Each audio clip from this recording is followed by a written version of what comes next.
어제요, 이용구 법무부 차관이 검찰의 조사를 받았습니다.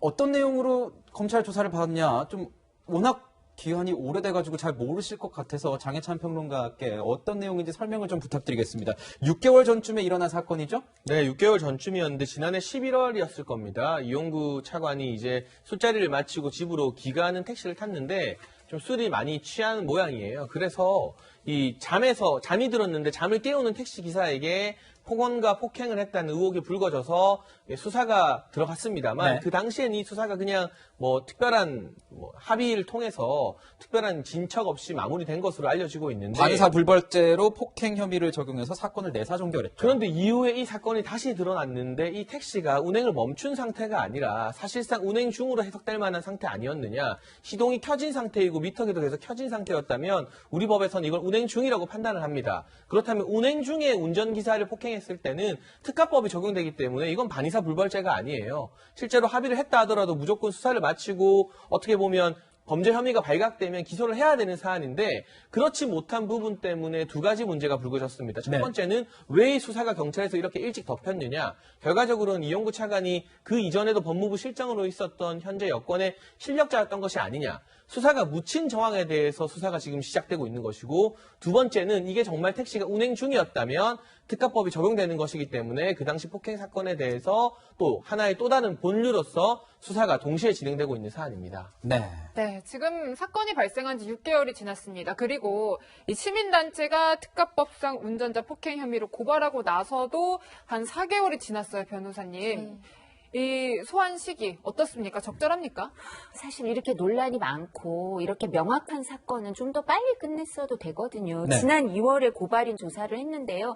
그렇다면 보통 이제 빨리 끝내는 사건은 3개월, 네. 길어야 6개월인데 6개월까지 갈 사건이 아니에요. 이건 지금 말씀하신 것처럼 법의 명문 규정이 명확해요. 운행 중이라는 게. 그럼 이게 판례로 다투고 이럴 것도 없어요. 그러니까 그리고 이제 채널 A 취재 결과로 영상도 나온 거 아니에요? 그렇습니다. 그렇죠? 저희 채널에서 취재를 했죠. 네, 채널에서 취재를 해서 그러면 고발인 조사도 있고 그다음에 택시 기사의 진술도 있고 또 말씀하신 것처럼 채널의 취재로 영상까지 나오면 네. 이게 조사를 많이 하고 검토를 할 법리도 없고요. 그래서 이렇게 오래 끌 게 아니었다. 뿐만 아니라 이 서초경찰서 경찰관들 영상 존재를 알고도 묵살한 의혹이 있는 거죠. 이 사람들에 대해서 특가법상 특수직무유기 혐의로 지금 입건해서 수사를 하고 있으면 이 사건 이게 의혹이 있어서 특수직무유기 혐의로 수사를 하고 있다면 이 부분 그러니까 이 폭행 의혹 이 부분에 대해서는 더 명확하거든요. 이게 전제 사실이니까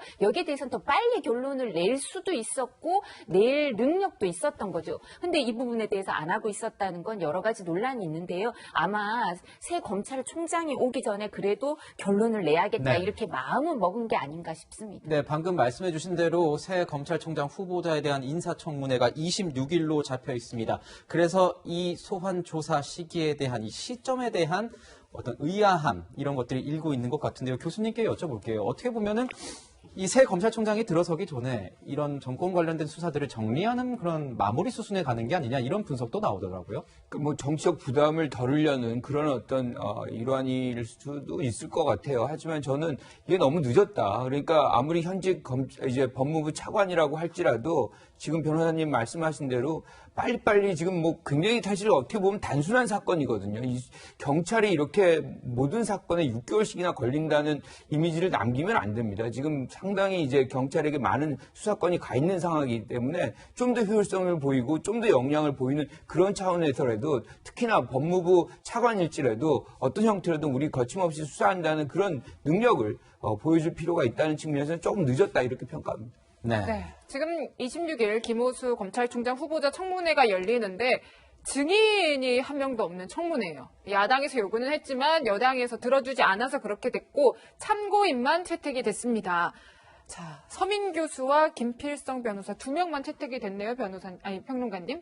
저는 이 부분이 이번 정부 내내 더불어민주당에게 좀 아쉬운 점이라고 지적을 하고 싶습니다. 단순히 김호수 총장 청문회뿐만 아니라 장관급 인사청문회에서 야당이 요구한 증인이나 참고인 채택을 안 해줘도 너무 안 해주는 경향이 있다는 생각이 들어요. 물론 여당에서는 야당이 요구하는 증인 다 채택 안 해줍니다. 그게 일반적이지만 지금처럼 이번에도 증인이 한 명도 없어요. 근데 그 이전에 제가 지금 떠오르는 게 뭐 김현철 전 통일부 장관 청문회 때도 그렇고 주요한 장관급 인사 청문회마다 논란이 될 만한 증인들은 다 안 받아줬습니다. 지금 의석수가 워낙 많고 상임위를 장악하다 보니 본인들 마음대로 상임위를 운영할 수 있기 때문에 이런 일이 벌어지는 건데 항상 역지사지해야 됩니다. 만에 하나 정권이 바뀌고 이 여당 야당이 바뀌어서 여소야대 전국 뭐 여러 가지 이런 변수들이 미래에 생기지 않는다는 보장이 없지 않습니까? 그때 만약 여당이 이런 식으로 국정을 운영하면 민주당이 야당으로서 가만히 있을까요? 그렇지 않을 것이거든요. 예를 들면 이번에 야당이 요청한 이 증인 중에서 박상기 전 법무부 장관이나 조국 전 장관 같은 경우는 빼는 것에 대해서 다들 고개를 끄덕일 겁니다. 이 국회 청문회 나오라고 하기에는 너무 거물급 인사들인 것이죠. 하지만 그 외에 다른 변호사들이나 뭐 이광철 현재 민정비서관이나 이런 김호수 총장과 관련된 후보자와 관련된 여러 사건에 직간접적으로 연관된 인물들마저 아예 채택을 안 하고 서민 교수 등 2명만 참고인으로 받아준다는 것은 지나치게 소극적인 증인 채택이다라는 생각이 들어서요. 뭔가 감추려고 떳떳하지 못해서 저러는 게 아닌가 싶은 오히려 국민적인 의혹을 좀 생기게 만드는 그러한 부적절한 판단이 아니었나 싶습니다. 네, 또 이것과 관련해서 이제 김호수 검찰총장이 만약에 이제 임명이 된다고 하면은 앞으로 검찰을 어떻게 운용할 것인가에 대한 뭐 여러 가지 얘기도 나오고 있습니다. 이런 상황에서 박범계 법무부 장관이 검찰 대대적인 인사와 조직 개편을 예고하고 나서고 있습니다, 변호사님. 보면은 반부패부, 뭐 강력범죄 수사부에 대한 어떤 축소나 뭐 이렇게 통합을 통해서 직접 수사에 대한 그 부서를 모두 줄일 수도 있지 않겠느냐 이런 얘기도 있습니다. 이런 상황에서 보면 이 정권을 향한 뭐 어떤 수사, 정권 인사들이 개입된 수사, 그 수사팀들이 바뀌게 되는 것 아니냐. 네. 이런 얘기도 나오는데요. 어떻게 네. 보십니까?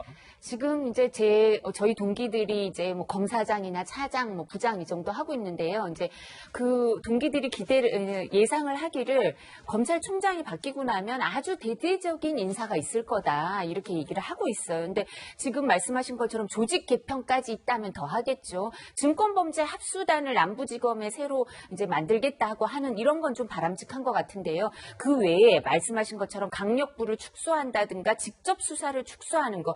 지금 검경 수사권을 조정하고 나서 뭐 6개월이 채 안 지났거든요. 그럼 이 부분이 어떻게 이루어지고 있는지 어떻게 되는지를 잘 알 수가 없는 상태에서 직접 수사권을 거의 박탈하다시피 축소하는 게 국민들을 위한 건가 이걸 생각해 볼 필요가 있을 것 같습니다. 네, 지금까지 이용구 차관 소환 소식과 함께 김호수 검찰총장 후보자 청문회 관련 소식까지 짚어봤습니다. 세 분 말씀은 여기서 마무리하겠습니다. 감사합니다.